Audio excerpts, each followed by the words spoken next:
بسم الله الرحمن الرحيم.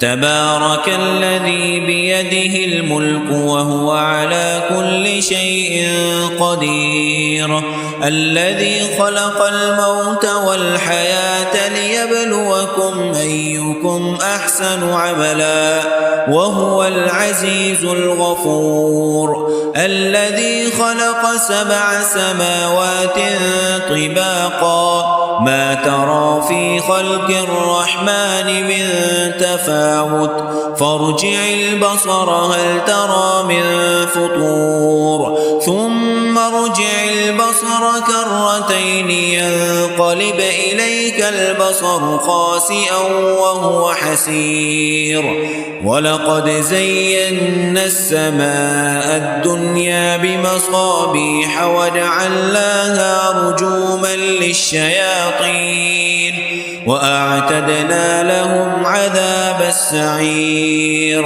وللذين كفروا بربهم عذاب جهنم وبئس المصير.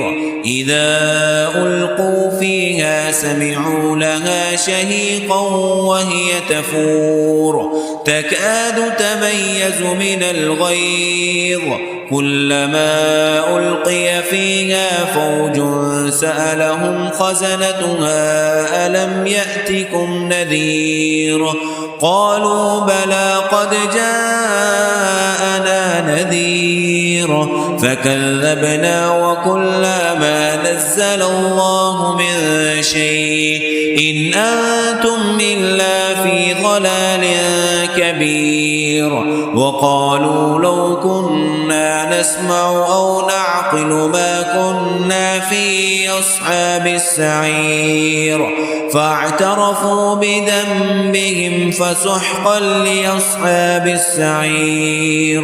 إن الذين يخشون ربهم بالغيب لهم مغفرة وأجر كبير، وأسروا قولكم أو اجهروا به إنه عليم بذات الصدور، ألا يعلم من خلق وهو اللطيف الخبير.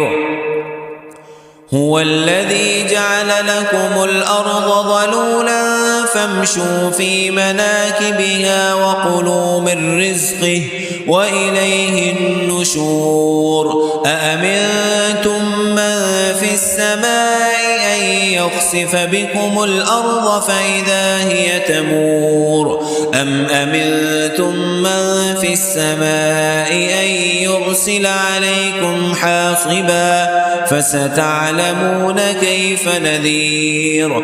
ولقد كذب الذين من قبلهم فكيف كان نكير.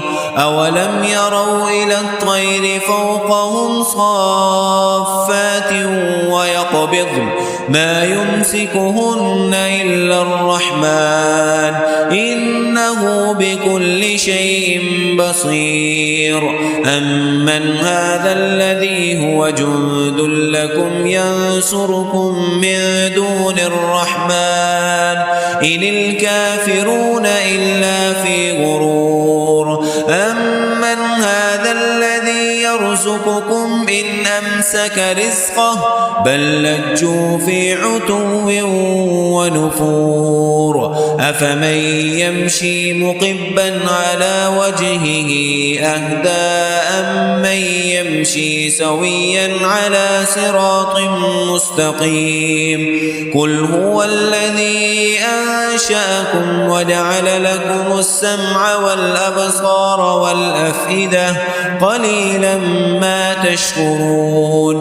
قل هو الذي ذرأكم في الأرض وإليه تحشرون. ويقولون متى هذا الوعد إن كنتم صادقين. قل إنما العلم عند الله وإنما أنا نذير مبين. فلما رأوه زلفة سيئت وجوه الذين كفروا وقيل هذا الذي كنتم به تدعون. قل أرأيتم إن أهلكني الله ومن معي أو رحمنا فمن يجير الكافرين من عذاب أليم قل هو الرحمن آمنا به وعليه توكلنا فستعلمون من هو في ضلال مبين قل أرأيتم إن أصبح ماؤكم غورا فمن يأتيكم بماء